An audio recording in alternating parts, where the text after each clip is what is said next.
আপুনি মই নিজকে দুৰ্ভগীয়া বুলি কেতিয়াও ভাবিব নালাগে। আমি দেৱতাতকৈও শ্ৰেষ্ঠ। দেৱতাতকৈ আপুনি মই ওপৰত আছোঁ। উদাহৰণস্বৰূপে ব্ৰহ্মা আদি কৰি জীৱ যত ৰাম ৰাম ৰাম ৰাম ৰাম ও মায়া সজ্জা মাজে আছয় ঘুমতি যায়।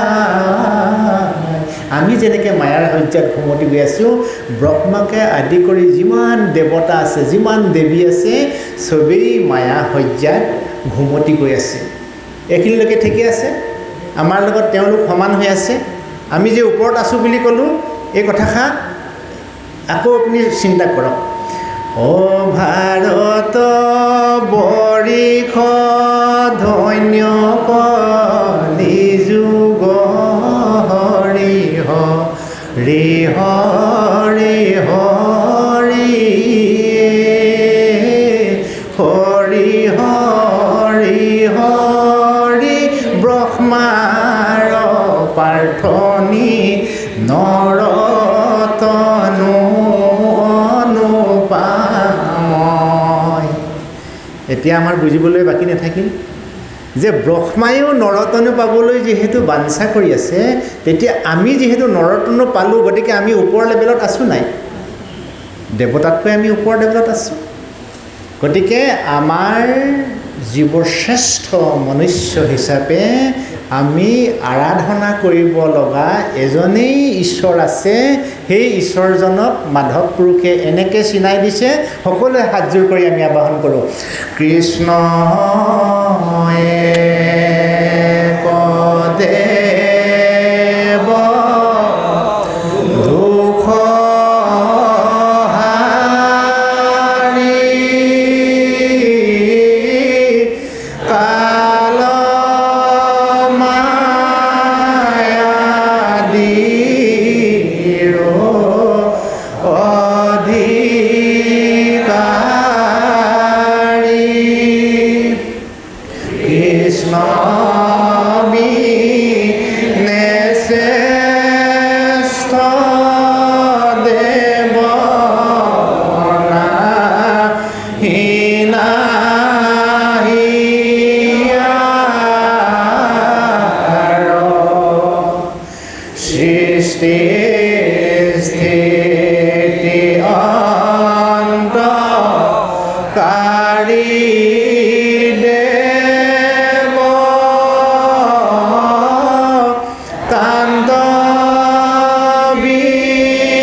আজি ভাগৱতৰ অমৃত কথাই আমাক ইয়াকেই সোঁৱৰাই দিলে যে সৃষ্টি, স্থিতি আৰু অন্তকাৰী, মানে সৃজন, পালন আৰু সংহাৰ, এই তিনিওটা প্ৰভু ভগৱন্তৰ দ্বাৰাই পৰিচালিত হৈছে। গতিকে সেই প্ৰভু ভগৱন্তই আমাৰ দুখ হৰণ কৰিব পাৰিব। কৃষ্ণই কয় দুখহাৰী। কাল আৰু মায়া, বিশ্বব্ৰহ্মাণ্ডত আমাৰ মানুহৰ হাতত ভগৱানে বহুতখিনি পাৱাৰ দিলে, ক্ষমতা দিলে, কিন্তু দুটা পাৱাৰ, দুটা ক্ষমতা এতিয়া দিয়া নাই আৰু যুগ যুগান্তলৈও নিদিয়ে। সেই দুটা হৈছে কাল আৰু মায়া। কাল মানে সময়। সময়ক আপুনি মই ধৰি ৰাখিব পৰা হ'লে আমি চবেই ডেকাই হৈ থাকিলোঁ হ'লে, নহয়নে বাৰু? এই ধুনীয়া চেহেৰাটো আপুনি সুতুৰা পৰি যোৱালৈ আমি কেতিয়াও হ'বই নিদিওঁ। দাঁত সৰি যায়, চলু পকি যায়, দৃষ্টিশক্তি কমি যায়। এইখিনি আমি কেতিয়াও হ'ব নিদিলোহেঁতেন যদি আমি কালক ধৰি ৰাখিব পাৰিলোহেঁতেন। আৰু মায়া যদি নাথাকে বিশ্বব্ৰহ্মাণ্ড বৰ্তি নাথাকিব। গতিকে মায়াৰ কলিৰ যদিও বেয়া গুণ আছে, কলিৰ ভাল গুণো আছে। মায়াৰ যদিও বেয়া গুণ আছে, মায়াৰ ভাল গুণো আছে। গতিকে মায়াৰ যিখিনি ভাল গুণ, এই ভাল গুণখিনিক আমি যদি লওঁ তেতিয়াহ'লে আমি জীৱনটো উত্তৰণ ঘটাব পাৰিম আৰু মনুষ্য জীৱন সফল কৰিব পাৰিম। পৰম ব্ৰহ্ম ভগৱন্তক প্ৰসন্নৰ অবিহনে যেনেকৈ বিশ্বব্ৰহ্মাণ্ড শূন্য, তদ্ৰূপ নিজক যদি নিয়ন্ত্ৰণ কৰিব পৰা নাযায় তেতিয়াহ'লে জীৱনটো শূন্য। কিবা আচৰিত লাগিছেনে? কথাটো আচৰিত ধৰণৰ। ঈশ্বৰক প্ৰসন্ন অবিহনে যেনেকৈ আমাৰ মনুষ্য জীৱনেই সাৰ্থক হ'ব নোৱাৰি, এই পঞ্চভৌতিক দেহাটোক নিয়ন্ত্ৰণৰ অবিহনে ই মানে আপোনা আপুনি পংগু হৈ যায়। দুই প্ৰকাৰৰ মানুহ পংগু হয়। এক প্ৰকাৰৰ পংগু শাৰীৰিক, আন প্ৰকাৰৰ মানসিক। শাৰীৰিক পংগু মানুহক সমাজে নেতৃত্ব দি তেওঁক সুন্দৰ জীৱনৰ গৰাকী কৰিব পাৰি, কিন্তু মানসিক পংগুক মানুহে চিনিয়েই নাপায়। মানসিক পংগু নিৰ্মূলৰ ঔষধ বিজ্ঞানে উদ্ঘাটন কৰিব পৰা নাই, কিন্তু ধৰ্মগ্ৰন্থই সেই ঔষধ উলিয়াইছে। কিজানিবা আপুনি আমাৰ যিকেইটা মৰমৰ ল'ৰা ছোৱালী আত্মীয় স্বজনক সাবু দি আছোঁ, সিহঁতে কিজানি মানসিক পংগুৰ বলি হৈছে, ইতিমধ্যে হৈ আছে। শতকৰা 60% আমাৰ মাজত থকা ভদ্ৰ মানুহ, সভ্য সমাজৰ 100ৰ ভিতৰত 60জনেই মানসিক পংগু। বৰ দুখৰ বিষয়। কিন্তু আমি 40জন স্থিৰে আমাৰ সন্তান আছে আৰু 60জন অস্থিৰে আছে। কিজানি সেই 60জনৰ ভিতৰত মোৰ ল'ৰাটো জড়িত আছে, মইতো নাজানো, মোৰ ছোৱালীজনী কিজানি জড়িত আছে। গতিকে মানসিক পংগু নিৰ্মূলনৰ কাৰণে পৰম ব্ৰহ্ম ভগৱন্তৰ আবাহন একান্তই প্ৰয়োজন। কিন্তু প্ৰভু ভগৱন্তক আবাহনৰ আগমুহূৰ্তত যেনেকৈ আমি ভাতকেইটা খোৱাৰ আগত আমি হাতখন ধুই লওঁ, ধুনীয়াকৈ বহি লওঁ, নহয়নে বাৰু? এই আনুষংগিক কামখিনি কৰাৰ পিছতহে আমি খাবলৈ লওঁ। আমি বিচনাত ভাত খাওঁ জানো? নেখাওঁ। খোজকাঢ়ি গৈ থাকোঁতে ভাত খাওঁ জানো? নেখাওঁ। তদ্ৰূপ ঈশ্বৰক উপাসনা কৰিবৰ কাৰণে কেইটামান নিয়ম আছে। সেই নিয়মবিলাকেই হৈছে, তুমি যদি প্ৰভু ভগৱন্তক প্ৰসন্ন কৰিম বুলি ভাবিছা বন্ধু, তেতিয়াহ'লে তুমি প্ৰথমতে জীৱনত গুৰুক প্ৰসন্ন কৰি লোৱা। গুৰু প্ৰসন্ন অবিহনে ঈশ্বৰ প্ৰসন্ন কদাপি নহয়। এতিয়া আমাৰ সমাজখনে আমি গুৰুক অপমান কৰি ঈশ্বৰক প্ৰসন্ন কৰিবলৈ গৈ আছোঁ কাৰণে আমি মানসিক পংগুৰ গৰাকী হৈছোঁ। মানসিক পংগু মানে কি? অসৎ আচৰণ, অসৎ ৰীতি নীতিক সন্মান জনোৱা, সম্ভাষণ জনোৱা, এইটো মানসিক পংগুৰ মূল বস্তু নহয় জানো? গতিকে ইয়াৰ অন্তৰালৰ কাৰণটো হৈছে গুৰুক প্ৰসন্ন নকৰাকৈ ঈশ্বৰক প্ৰসন্ন কৰিবলৈ আপুনি মই গৈ আছোঁ। খেতি নকৰাকৈ ধান কাটিবলৈ যোৱাৰ দৰে, খেতি নকৰাকৈ শস্য চপাবলৈ গ'লে আপোনাক দিব কোনোবাই? নিদিয়ে, কিলাব, নহয়নে? বিপদত পেলাব। অৰ্থাৎ গুৰুক প্ৰসন্ন নকৰাকৈ ঈশ্বৰক প্ৰসন্ন কৰিবলৈ যোৱাটো এটা বৃথা শ্ৰম। গুৰু ৰূপ হৰি পদ সেৱা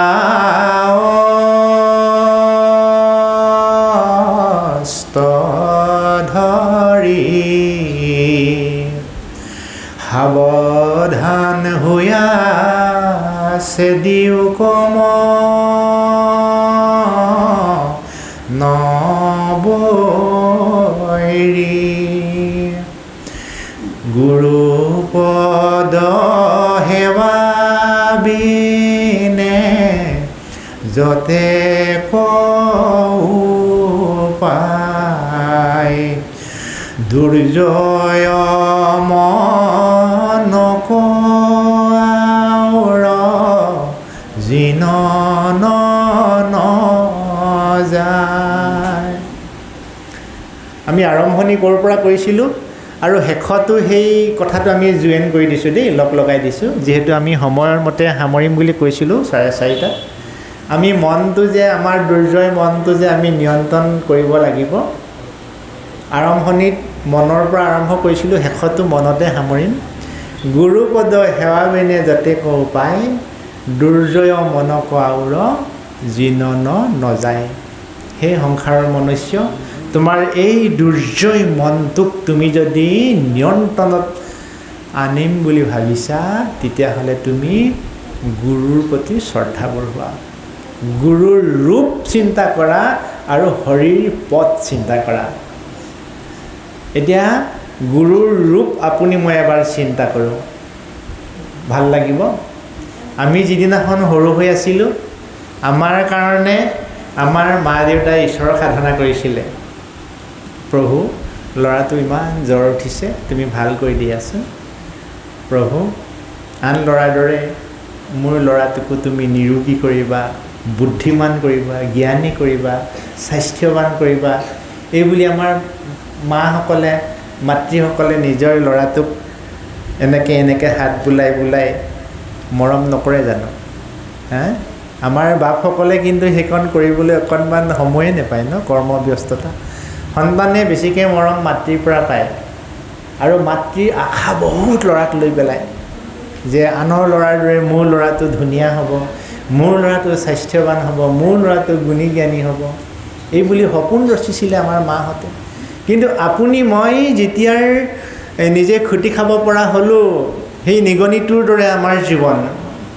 নিগনি মাকজনীয়ে ল'ৰাটোক কৈছিলে যে বোপাই তই বাহিৰলৈ ওলাই নাযাবি, তোৰ কাৰণে যিমান আহাৰ লাগে মই নিজেই বিচাৰি আনি তোক খুৱাম বোপাই, বাহিৰত এজনী নিগনি আছে, তই ওলাই নাযাবি।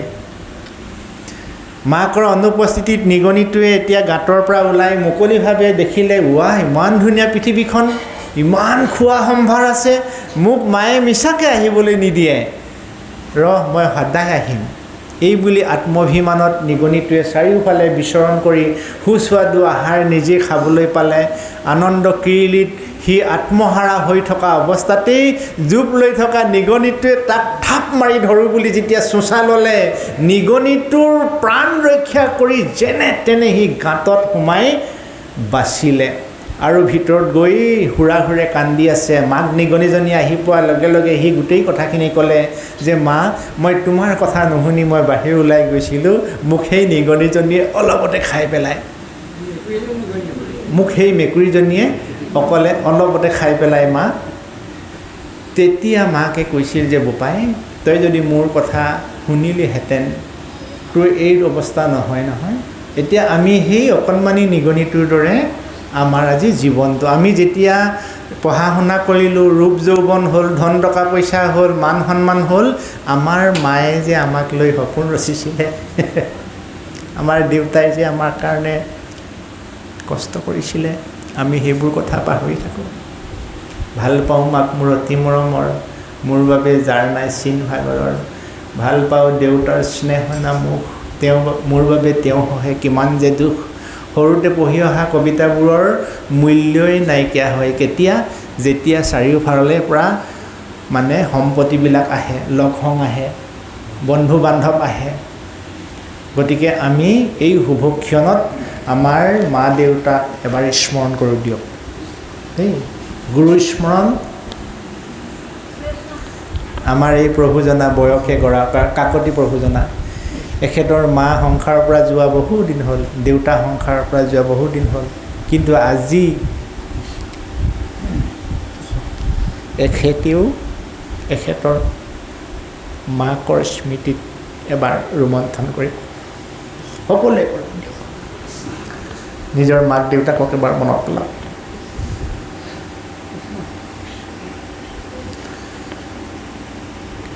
কোনে মোক তুলি তালি কৰিলে ডাঙৰ, মৌহনা মিঠা মাতে পাহৰি ভাগৰ, কৰিছিল স্নেহ দুগালত চুমা খাই, তেৱেই মোৰ পূজনীয়া মৰমৰাই, তেৱেই মোৰ পূজনীয়া মৰমৰাই। সেইকাৰণে হে মাতৃ, তোমাৰ যুগল স্তন পান কৰি এই ধৰাধামত নিজকে মানুহ হিচাপে চিনাকি দিব পৰা তুমি কৰিলা। জ্ঞাতে অজ্ঞাতে তোমাৰ ওচৰত কিমান যে ভুল কৰিলোঁ মা, সকলো তুমি মাৰ্জনা কৰিবা। হে পিতৃ, হে দেউতা, জীৱন সংগ্ৰামত নিজৰ সুখকো পৰিহাৰ কৰি দুখকো দুখ নুবুলি অন্ন বস্ত্ৰ বাসস্থানৰ কাৰণে কিমান যে সংগ্ৰাম কৰি আমাৰ জীৱনটো তুমি গঢ়িলা। হে পিতৃ, তোমাক শ্ৰদ্ধাৰে সেৱা জনাইছোঁ। আমাৰ যিসকলৰ মা দেউতা জীৱন্ত অৱস্থাত আছে তেওঁলোকক প্ৰভু তুমি সুস্বাস্থ্য আৰু দীৰ্ঘায়ু কৰিবা। আৰু আমাৰ যিসকলৰ মা দেউতা সংসাৰৰ পৰা মেলানি মাৰিছে তেওঁলোকক তুমি প্ৰভু তোমাৰ চৰণ ছত্ৰছায়াত একণিকা ঠাই দিবা, একণিকা ঠাই দিবা। এয়াই তোমাৰ ওচৰত দাস হিচাপে ভক্তিৰে সেৱা জনাইছোঁ। হৰি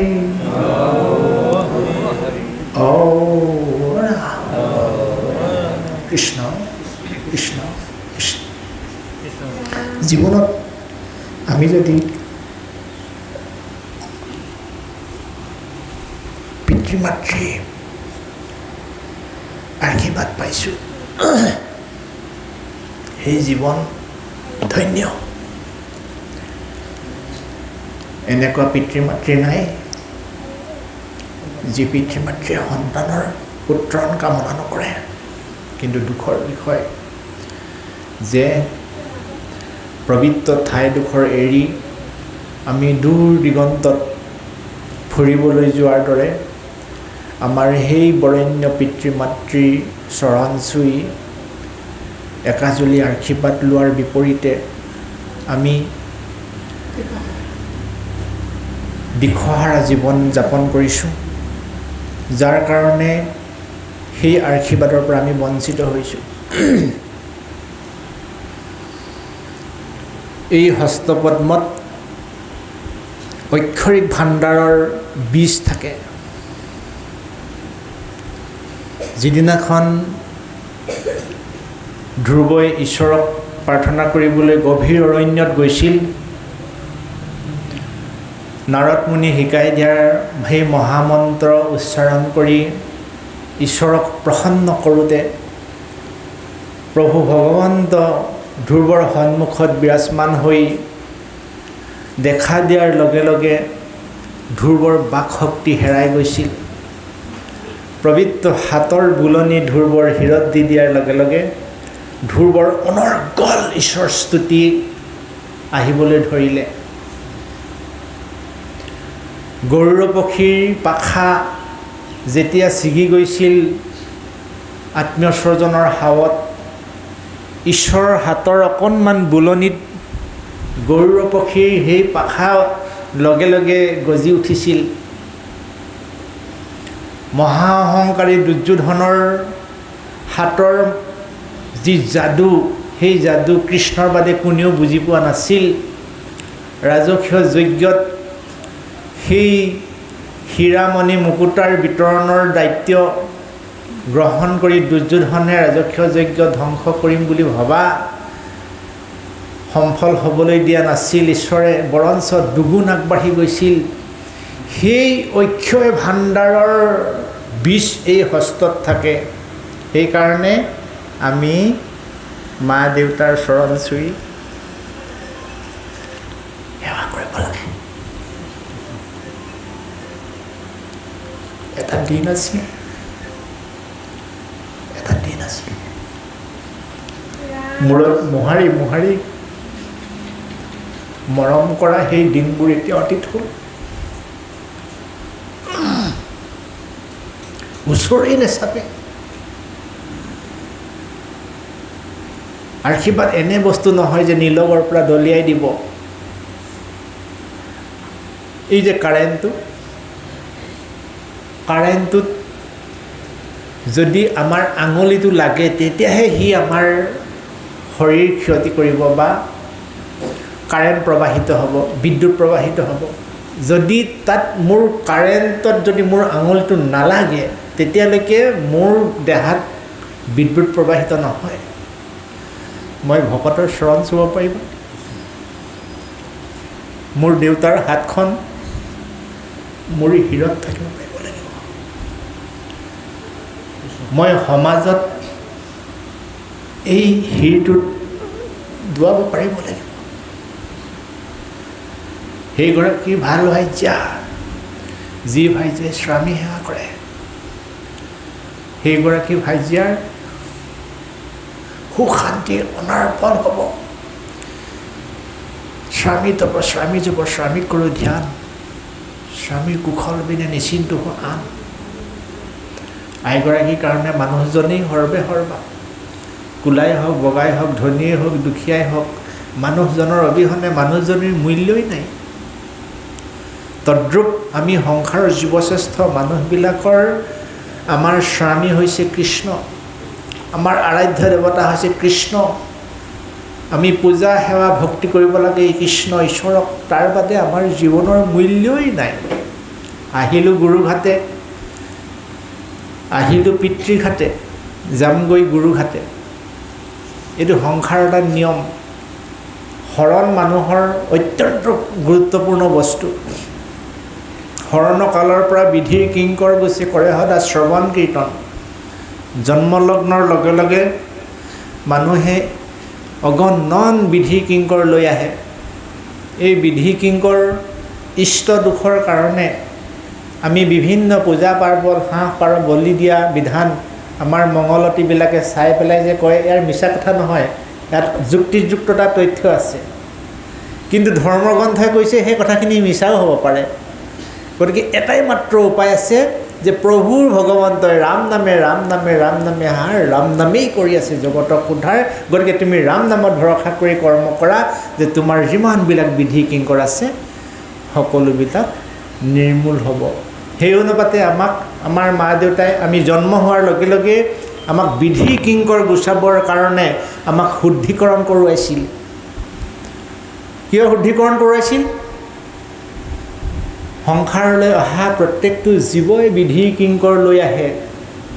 দুখ ক্লেশ জৰা ব্যাধি মাৰি মৰক দুৰ্ভিক্ষ অভাৱ অনাটন আকস্মিক ঘটনা, এইবিলাক নিৰ্মূলৰ কাৰণেহে সেই জীৱটো শুদ্ধিকৰণ কৰোৱা হয়। কিন্তু এনেহেন ঈশ্বৰৰ নামৰ শুদ্ধিকৰণ কৰা জীৱটোৱে সময়ৰ গতিত কিন্তু ঈশ্বৰকেই পাহৰি যায়। যেনেকৈ আপুনি মই মা দেউতাক পাহৰিছোঁ ন? কালি পৰহি ইমান বেয়া লগা ঘটনা, 3গৰাকী কন্যাৰ এগৰাকী মাতৃক ৰাজপথত এৰি থৈ গৈছে। 3গৰাকী কন্যাই নিজৰ মাকক ভৰণ পোষণ দিবলৈ এগৰাকীও আগবাঢ়ি অহা নাই। এইবিলাক কথা শুনিবই নাপায়। বৃদ্ধ হোৱাৰ লগে লগে আপোনাৰ মোৰ জীৱনটোত ভয় লাগি যায়। যিখন ঘৰত সপোনৰ ঘৰ, এইটো মোৰ ড্ৰয়িং ৰুম, এইটো মোৰ শোৱনি কোঠা, এইটো মোৰ খোৱা বোৱাৰ ৰুম, এইটো মোৰ গা ধোৱা ৰুম, এইটোত নামঘৰ হ'ব, ল'ৰাহে তহঁতি আহি সন্ধিয়া ইয়াতে গোট খাবি দেই, আমি একেলগে ঈশ্বৰৰ উপাসনা কৰিম, এইটো ৰুমত আলহী অতিথি আহিলে হ'ব। তেনেকুৱা সপোন মনত লৈ মানুহে ঘৰ সাজে। আপুনি মই ঘৰ সাজিছোঁ, কিন্তু ক'তা মোৰ সপোনবোৰচোন আধৰুৱা হ'বলৈ লৈছে। আজিকালি মোৰ ল'ৰাটোৱে মোৰ ওচৰত বহিবলৈ সময় নাই। মই তাক কেইটামান কথা ক'ব লগা আছিল, সিচোন মোৰ ওচৰৰে নাচাপে। সন্ধিয়াপৰত ল'ৰাটো নহালৈকে দেউতাকে বাট চাই থাকে। মিঠাই এটা আশাত নেকি? নহয়, এষাৰ মৰমহনা মাতৰ আশাত। কিন্তু ল'ৰাই গাড়ীখন ৰাখিলে, বাইকখন ৰাখিলে, দুৱাৰমুখত থকা দেউতাক মাকক নমতাকৈ শোৱনি ৰুমত গৈ মানুহজনীক মিঠাই টোপোলাটো দিলে। তাতকৈ দুখৰ কথা আছে। এটুপ এটুপ কৰি ডাৱৰৰ পানী পৰি ভৰি গ'ল বহল সাগৰ। সমাজ সংস্কাৰ কৰাৰ আগত নিজক সংস্কাৰ কৰা বন্ধু। চাৰিওফালে দল সংগঠন ভৰি পৰিলে, চাৰিওফালে বিভিন্ন অনুষ্ঠান ভৰি পৰিলে। চাৰিওফালে শিক্ষা দীক্ষা থকা মানুহ ভৰি পৰিলে, চাৰিওফালে ধন দৌলত উপচি পৰিলে, কিন্তু মনৰ সংস্কাৰ চাৰিওফালৰ পৰা আন্ধাৰ হৈ আহিছে, আন্ধাৰ। এই অন্ধকাৰময় ঠাইত জ্ঞানৰ যদি এগছি বন্তি প্ৰজ্বলন কৰিব পৰা নাযায়, তেতিয়াহ'লে গোটেই সৃষ্টি জগতখনেই পংগু হৈ যাব। আৰু সৃষ্টি জগতখন পংগু নহ'বৰ কাৰণেই জগতৰ ঈশ্বৰ পৰম ব্ৰহ্ম ভগৱন্তই সময়ে সময়ে ধৰাধামত অৱতাৰ লয়। মৎস্যকুৰ্ম, নৰসিংহ, বামন, পৰশুৰাম, হলিৰাম, শ্ৰীৰাম আদি কৰি আমাৰ গুৰু শ্ৰীমন্ত শংকৰদেৱলৈকে যে অনাদি অনন্ত শ্ৰীহৰিয়ে যে অৱতাৰ লৈছে, এই অৱতাৰ লোৱা কাৰণটো হৈছে তেওঁ নিজ হাতে ৰোপণ কৰা এই বিশ্ব ব্ৰহ্মাণ্ডখন যাতে কেতিয়াও বিশৃংখল নহওক। উদাহৰণস্বৰূপে আমাৰ আই মাতৃ এগৰাকীয়ে ঘৰৰ দুৱাৰমুখত ৰোৱা ফুলজোপা যদি কেনেবাকৈ ছাগলীয়ে গৰুৱে অনিষ্ট কৰিছে বুলি গম পায়, তেওঁৰ মনত যেনেকৈ আঘাত লাগে, তদ্ৰূপ জীৱশ্ৰেষ্ঠ মানুহবিলাক যদি দিশহাৰা হৈছে বুলি প্ৰভু ভগৱন্তই বৈকুণ্ঠত গম পায়, তেওঁৰ মনত আঘাত লাগে, বেজাৰ পায়। কাৰণ তেওঁৰ প্ৰীতিৰ কাৰণে, তেওঁৰ আনন্দৰ কাৰণে আমি জন্ম হৈছোঁ। আমি কাৰ কাৰণে জন্ম হৈছোঁ প্ৰভু? ঈশ্বৰৰ প্ৰীতিৰ কাৰণে জন্ম হৈছোঁ দেই। উদাহৰণ আছে, পৰম ঈশ্বৰ হৰি চৈতন্য স্বৰূপ কৃষ্ণ, লক্ষীকান্ত বিষ্ণু মোৰ স্বামী, তোমাক বান্ধৱ জানি তোমাৰ আজ্ঞা মানি, তোমাৰ প্ৰীতিৰ অৰ্থে আমি ঈশ্বৰৰ প্ৰীতিৰ কাৰণেহে সংসাৰলৈ আহিছোঁ। আমি স্বতন্ত্ৰ নহয়, কিন্তু মনত থ'ব, মই ধনৱান হ'ব পাৰোঁ, মই জ্ঞানৱান হ'ব পাৰোঁ, মই কিন্তু মালিক নহয়, মই কাৰোবাৰ দাস। কাৰ দাস? ঈশ্বৰৰ দাস। সেইকাৰণে ঈশ্বৰৰ ওচৰত আমি পুৱা গধূলি অৰ্থাৎ গোটেই জীৱনটো যে আমি ঈশ্বৰৰ সেৱা কৰিব লাগে, এইকাৰণে আমি ঈশ্বৰক যদি গোটেই জীৱনটো সেৱক হৈ সেৱা কৰোঁ, তেতিয়াহ'লে আমি মনুষ্যত্বৰ পৰা ভগৱন্তত বিলীন হ'ব পাৰিম। আৰু এই 84 লক্ষ বাৰ যোনিজাত হৈ সংসাৰলৈ আয়াজাত কৰাৰ আমাৰ প্ৰয়োজন নেথাকে। মহাপুৰুষ গুৰু শ্ৰীমন্ত শংকৰদেৱে এক শৰণ হৰিনাম ধৰ্মৰ যোগেদি সমগ্ৰ মানৱ জাতিকে, যেনেকৈ হৰিচন্দ্ৰ ৰজাই যেতিয়া মুক্তিপ্ৰাপ্তি হ'ল, তেতিয়া তেওঁ প্ৰভু ভগৱন্তক ক'লে যে মই যদি সঁচাকৈ বৈকুণ্ঠলৈ, মই যদি সঁচাকৈয়ে স্বৰ্গলৈ যাব লাগে, মোৰ ৰাজ্যখনকো লৈ যাব লাগিব। ঈশ্বৰ বাধ্য হ'ল। তদ্ৰূপ আপুনি ময়ো আমি ঘৰখনক, সমাজখনক, দেশখনক, জাতিটোক আমি বৈকুণ্ঠলৈ লৈ যাব পাৰিম যদি আমি নেতৃত্ব মানি চলোঁ। আৰু এই নেতৃত্ব কোনে দিছে? ধৰ্মগ্ৰন্থই দিছে দেই। ধৰ্মগ্ৰন্থ নেতৃত্ব দিওঁতা। ধৰ্মগ্ৰন্থৰ বাণী আমি যদি পালন কৰোঁ, কোনো ধৰ্মই কিন্তু কেতিয়াও আন ধৰ্মক হিংসা কৰিবা বুলি কোৱা নাই। নিনিন্দিবা নিহিংসিবা। তুমি যি ধৰ্মৰ মানুহেই নোহোৱা, তাত কোনো কথা নাই। তেওঁ যি কৰিছে কৰিবলৈ দিয়া। তুমি তেওঁক নিন্দাও নকৰিবা, তুমি তেওঁক হিংসাও নকৰিবা, কিন্তু তোমাৰ কৰ্তব্য হৈছে তুমি এক ঈশ্বৰবাদী হোৱা। গুৰুৰ প্ৰতি তুমি শ্ৰদ্ধা ভক্তি আগবঢ়োৱা, গুৰুৰ ৰূপ চিন্তন কৰা আৰু হৰিৰ পথ চিন্তন কৰা। আজি তুমি হৰিৰ পথ চিন্তন কৰাৰ লগে লগে, আজি গছপুলি এটা লোৱাৰ লগে লগে কালিলৈ যেনেকৈ ডাঙৰ হ'ব। আমি কালি 5 জুন কালি আমি বিশ্ব পৰিৱেশ দিৱস উপলক্ষে লক্ষ লক্ষ বৃক্ষ ৰোপণ কৰিছোঁ। ঠিক তেনেকৈ হৰি পথ চিন্তা কৰাৰ লগে লগে তোমাৰ মনটো আৰু উজ্জীৱিত হ'ব, প্ৰফুল্লিত হ'ব, উত্তৰণ হ'ব যে ভগৱন্তৰ পথ ইমান সুন্দৰ। আমি অকণমান আগত ভগৱন্তৰ পথ বৰ্ণনা কৰিলোঁ নহয়, সেইকাৰণে পুনৰ নকৰোঁ। তেতিয়া তোমাৰ পদৰ পৰা মনটো এনেকৈ আগুৱাই যাব, ইমান সুন্দৰ, বাহ প্ৰভু, তুমি সঁচাকৈ ভুৱন মোহন গৰাকী, তুমি সঁচাকৈয়ে জগত মাতৃ আইলক্ষীৰ স্বামী, তুমি সঁচাকৈয়ে গৌৰবাহনৰ গৰাকী, তুমি সঁচাকৈয়ে সুদৰ্শন চক্ৰৰ অধিকাৰী প্ৰভু। এই ভাল লগা ক্ষণবোৰ আপোনাৰ গৈ থাকিব। ইয়াকে কোৱা হয় ভজন। এই ভাৱক ভাই ভজ ভগৱন্ত ভক্তি ভাৱে, কাৰণ ভগৱন্তক ভজিয়া পৰম গতি পাৱে। ভগৱন্তক নভজি চলয় যম থাৱে। গম পালেনে?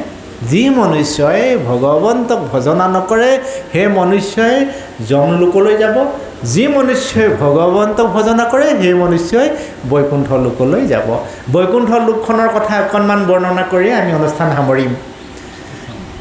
আমি যেনেকৈ গুৱাহাটী বুলি কোৱাৰ লগে লগে ডাঙৰ ডাঙৰ অট্টালিকাবিলাকৰ কথা মনত পৰে। ডাঙৰ ডাঙৰ অভাৰব্ৰিজ, ধুনীয়া ধুনীয়া উদ্যান আজিকালি গুৱাহাটীত বনাইছে, নহয়নে?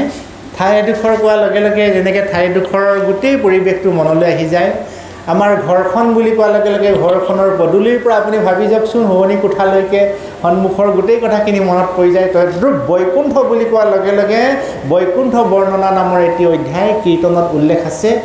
আমি সকলোৱে সেই অধ্যায়টি পাঠ কৰিলেই গম পাম যে বৈকুণ্ঠ নামৰ যিডোখৰ ঠাই য'ত পৰম ব্ৰহ্ম ভগৱন্ত বিৰাজমান আছে, সেই ঠাইডোখৰত আপোনাৰ মোৰ কাৰণে এখন আসন আছে, চকী এখন আছে। আজি এই নামঘৰত যেনেকৈ আপোনাৰ মোৰ কাৰণে এখন এখন আসন আছে। অসুবিধা হ'ল নি কাৰোবাৰ? নাই হোৱা ন? আমি যে বহি আছোঁ, বাপৰ অসুবিধা হোৱা নাই? বাপে বহি আছে, মোৰ অসুবিধা হোৱা নাই? আমি ইমানখিনি মানুহ আছোঁ যদিও ইয়াত আৰু বহুত মানুহৰ কাৰণে ইয়াত জেগা আছে। তদ্ৰূপ বৈকুণ্ঠখনো তেনেকুৱা। বৈকুণ্ঠত এই বিশ্বব্ৰহ্মাণ্ডলৈ অহা প্ৰতিটো জীৱৰ কাৰণে এডোখৰ এডোখৰ ঠাই আছে। কিন্তু জীৱবিলাকে সেই বৈকুণ্ঠলৈ নগৈ পেলাই নৰক যাতনাৰ দুৱাৰত সোমাই যায়। বৈকুণ্ঠত ইমান সুন্দৰ প্ৰাকৃতিক দৃশ্য আছে, ডাঙৰ ডাঙৰ বৃক্ষ, ফুলৰ সুবাস, তাত সুন্দৰ এটা মনোমোহা পৰিৱেশ আছে, ৰাজহংস আছে, সুগন্ধি ফুলৰ সুবাস আছে, চাৰিওফালে পাৰিষদসকলে ঈশ্বৰৰ গুণগান গায়। আমাৰ পাৰ্কবিলাকত সোমালে যেনেকৈ ধুনীয়া ধুনীয়াকৈ এটা গীত শুনি থাকে, তাতো ঈশ্বৰৰ হুললিত সংগীতৰ ধুনীয়া ধাৰা এটা বৈ থাকে। শাৰী শাৰী বিমান আছে, এৰোপ্লেন, আৰু সেই বিমানবিলাকত এজন মানুহৰ নামত এখন বিমান ভগৱন্তই চেংচন কৰি থৈ দিছে।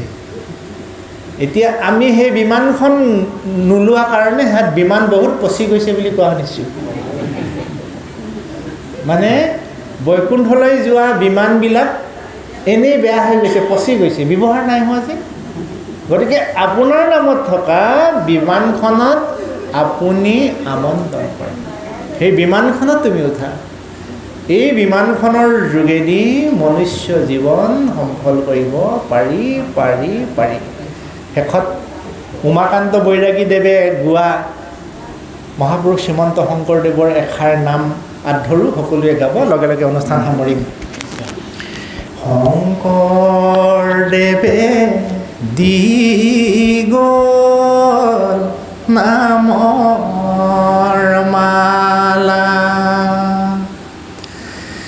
মাধৱদেৱে দি গ'ল ভকতিৰ ধাৰা, ভকতিৰ ৰস বান্ধৈ হৰি নাম, ভকতৰ সংগত বহি হৰে নাম, ভকতৰ সংগত বহি হৰে নাম। হে ৰামে ৰামে শংকৰদেৱে দি গ'ল নামৰ মালা, মাধৱদেৱে দি গ'ল ভকতিৰ ধাৰা, ভকতিৰ ৰস বান্ধৈ হৰি নাম, ভকতৰ সংগত বহি হৰে নাম, ভকতৰ সংগত বহি হৰে নাম।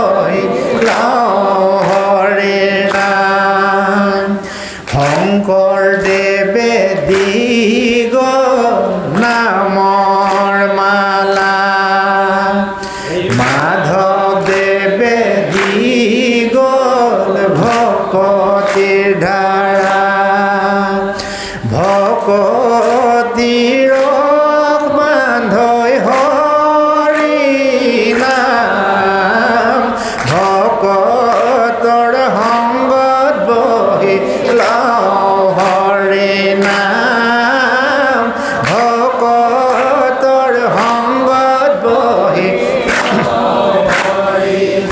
হে ৰামে ৰামে মুকুতি সুখ হৰে ৰাম তেজী মহাজনে অ হৰে ৰাম শৰণ লয়ে তোমাত হৰে ৰাম ভকতৰ সংগত বহিল হৰে নাম ভকতৰ সংগত বহিল হৰে নাম শংকৰদেৱে দি গ'ল নামৰ মালা মাধৱদেৱে দি গ'ল ভকতিৰ ধাৰা ভকতিৰ বান্ধৈ হৰি নাম ভকতৰ সংগত বহিল হৰি নাম ভকতৰ সংগত বহিল হৰি নাম ভকতৰ সংগত বহিল হৰি নাম হৰি কৃষ্ণ ঈশ্বৰৰ গুণনামৰ মাহাত্ম্য অসীম কদাপি ই ক্ষয় নহয় দিনক দিনে ই দুগুণ চাৰিগুণ আঠগুণ 16 গুণ এনেকৈ চক্ৰবৃদ্ধি সুৰত বাঢ়ি বাঢ়ি গৈ থাকিব সুখ শান্তি আনন্দ সমৃদ্ধিবিলাক এনেকৈ বাঢ়ি যাব আজি সন্মানীয় ইউটিউবাৰসকলে ইমান সুন্দৰকৈ আপোনাসৱৰ এই গুণনাম গোটেই বিশ্বজগতত প্ৰচাৰ কৰিব গতিকে সকলো ইউটিউবাৰকে ঈশ্বৰে কৃপা দৃষ্টি কৰক তেখেতলোকৰ সুস্বাস্থ্য দীৰ্ঘায়ু কৰক তেওঁলোকে যেন ঈশ্বৰৰ গুণ গান সমগ্ৰ বিশ্বত প্ৰচাৰ কৰিব পৰা ক্ষমতা অৰ্জন কৰক কাৰণ ঈশ্বৰৰ গুণনামেহে বিশ্ব ব্ৰহ্মাণ্ডত শান্তি স্থাপন কৰিব পাৰিব এই বিশ্ব ব্ৰহ্মাণ্ডত কোনেও চিৰদিন থাকিম বুলি আশা নাই দিনক দিনে পৰমায়ু শেষ হৈ যায় আজি কালি পৰহি এনেকৈ চাওঁতে চাওঁতেই মানুহৰ শেষ সন্ধ্যাত উপনীত হয় গতিকে এই জিৰণি চৰা বিশ্ব ব্ৰহ্মাণ্ডখন যাতে নিৰ্মল নিকা স্বচ্ছ পবিত্ৰ হয় আমি যিখিনি নেপালোঁ সেইখিনি যাতে আমাৰ প্ৰজন্মই পাওক নহয়নে বাৰু তাৰ বাবে আমি অধ্যয়ন কৰিব লাগিব আমি সাধনা কৰিব লাগিব ভাতৃত্ববোধৰ সমাজ প্ৰতিষ্ঠা কৰিবলৈ হ'লে গুৰুজনাৰ আদৰ্শৰ অবিহনে কদাপি সম্ভৱ নহয় নহয় নহয় মিছামিছি আমি হে ভাষা ভাষিক লৈ ধৰ্মক লৈ উচ্চ নিচক লৈ জাত পাতক লৈ সম্প্ৰদায়ক লৈ কাজিয়া কৰি আছোঁ ঈশ্বৰৰ দৃষ্টিত আমি গোটেইখিনি একেখন ঘৰৰে মানুহ আমি এক ঈশ্বৰৰ সন্তান আজি বেতবাৰী অঞ্চলৰ যিসকল গুণী জ্ঞানী সাধু সন্তই একত্ৰিত হৈ আজিৰ পৰা বহু বছৰ পূৰ্বে এই নামঘৰ ভাগ প্ৰতিষ্ঠা কৰিছিল তেওঁলোকৰ সপোন আজি সাৰ্থক হৈছে তেওঁলোকৰ আশা আছিল যে আমাৰ এই নামঘৰটোত এদিন ওচৰ চুবুৰীয়া সমাজৰ ৰাইজে আহি ঈশ্বৰৰ গুণনাম শ্ৰৱণ কৰিব কীৰ্তন কৰিব আৰু সেই শ্ৰৱণ কীৰ্তনৰ দ্বাৰাই তেওঁলোকৰ ঘৰখনত ঈশ্বৰক উপাসনা কৰি সুখ শান্তি আনন্দ সমৃদ্ধিৰ এই পাহাৰ বগাব পাৰিব তেতিয়াই আমাৰ কষ্টবোৰ লাঘৱ হ'ব তেতিয়াই আমাৰ কষ্টবোৰ সাৰ্থক হ'ব এই বুলি ভাবি আমাৰ এইসকল প্ৰণেতা বাপ বান্ধৱে এই নামঘৰত বাঁহৰ পাতৰ খেৰৰ বোকা পানী গছকি গছকি লেমৰ পোহৰত চাকিৰ পোহৰত কীৰ্তন পঢ়িছিলোঁ ভাগৱত পঢ়িছিলোঁ আজি তেওঁলোকে যদি এইকণ ত্যাগ কষ্ট নকৰিলেহেঁতেন আমি ইমান ধুনীয়া পকা দলিচাত ফেনৰ বতাহত নহয়নে বাৰু সুন্দৰকৈ এই ভোগ কৰিব নোৱাৰিলোহেঁতেন গতিকে আমাৰ সেই অগ্ৰজসকল কোনোবা যদি আমাৰ মাজৰ পৰা গ'ল, তেওঁলোকৰ আত্মাক যেন ঈশ্বৰে চৰণ ছত্ৰ ছায়াত ঠাই দিয়ক। আৰু যিসকল প্ৰতিষ্ঠা কালৰ পৰা জড়িত ভকত আই আমাৰ মাজত আছে, তেওঁলোকক ঈশ্বৰে সুস্বাস্থ্য আৰু দীৰ্ঘায়ু কৰক। এই উদ্দেশ্যে এবাৰ হৰিধ্বনি কৰোঁ অন্তৰৰ নিভাজ কোণৰ পৰা।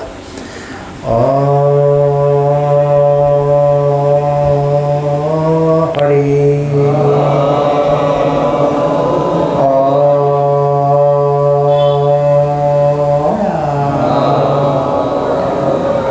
কৃষ্ণ কৃষ্ণ কৃষ্ণ।